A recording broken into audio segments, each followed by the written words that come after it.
DNA evidence leads Chattanooga police to the suspect of a violent rape case 1 decade later. Good evening, I'm Josh Rowe. And I'm Latricia Thomas. On Wednesday, police arrested validated gang member Orlando Jarrell Evans and charged him with the kidnapping and rape of a woman back in 2006. He was 16 years old at the time of the alleged crime. But as Kelsey Bagwell explains, he might have been off the streets sooner if not for a statewide backlog. Kelsey.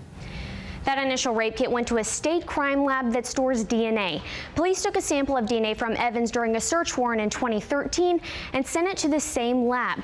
But because of a backlog of cases, it took 3 years for that sample to be processed, leading police to their suspect.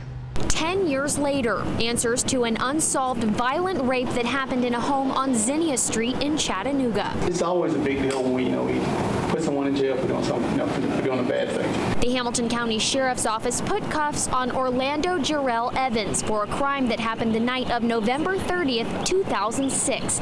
According to this report, 3 armed suspects broke into one of these apartments and demanded money. The report says one of the suspects attacked the woman living next door and at gunpoint forced her to perform oral sex before raping her.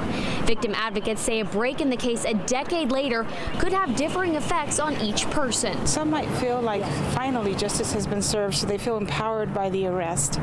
And then others might feel deep grief because all the trauma is coming back up. The victim's rape kit was put into a TBI system that stores DNA evidence from violent crimes. Police took a DNA sample from Evans during a search warrant in 2013 and sent it to the same lab. But because of a backlog of cases, it took 3 years for the TBI to process his sample and link it to the 2006 rape. It's a 10-year-old crime or a 10-minute-old crime. I'm always happy to hear about, let's get the cuffs on the right guy. Carmen Hudson, Director of Crisis Services, says after a rape, the investigation should never end until the right person is behind bars. For them to spend that much time to make sure that this case is resolved, I think is great. And it's great that they were able to find it and bring some resolution to the case.